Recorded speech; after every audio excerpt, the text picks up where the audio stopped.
city attorney done a resolution on this. I think we all got a copy of it. I asked you to. I'd like to make a motion to pass a resolution that the insurance provider be requested to cover the city attorney and city judge insurance.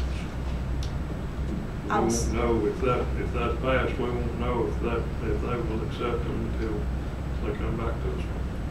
I'll second that motion. Have a motion and a second on supplying health insurance for city judge and city attorney. Any discussion or questions on this particular item?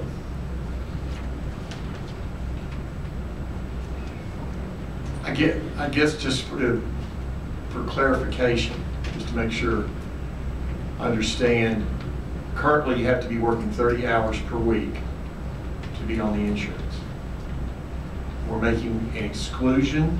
Is that what we're trying to do here?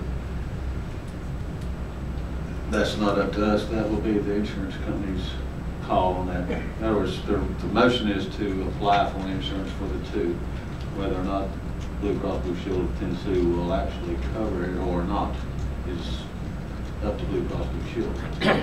So I don't know how many hours they're putting in, and they're not full-time employees. They're contract labor, I guess you'd call it. I don't have Will's email. They're appointed as per the city charter, correct, Will? What this resolution does is it classifies these two positions separately from just any other contract appointed employee, like a board member. And so the thinking is that by that classification, it might allow Blue Cross Blue Shield to accept it and get around that 30-hour requirement.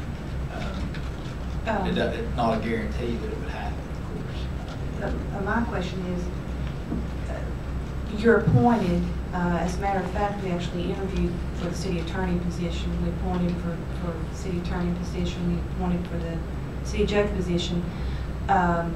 It's not like an independent contractor where you go out and you bid out and you get prices. We appointed, we interviewed, we gave them jobs. To me, that is a different classification than a contractor that you have a signed contract with. For tax purposes, we'll still be independent contractors. For purposes of insurance, you're classifying these positions not as independent contractors, but as appointed positions pursuant to the charter. Similar to what we did with some of the water department boards that receive insurance several years back. Mr. Attorney, the only question I have is that these council members right here are treated as any other employee by the council's decision. Would that not fall under the same jurisdiction?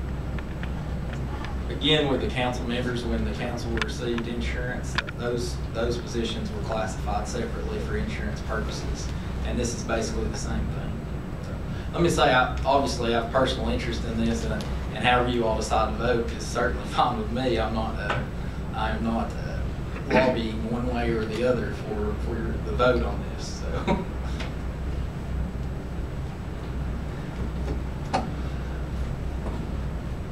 I've seen the attorney's bills, and I think he's doing fine and can afford his own insurance.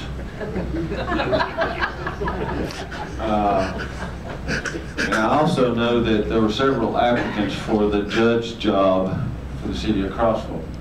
And when that job was posted, there was a pay scale put on there.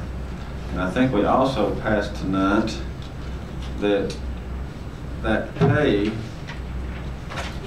which was known in advance of being hired, has been bumped up to an extra $5,000 a year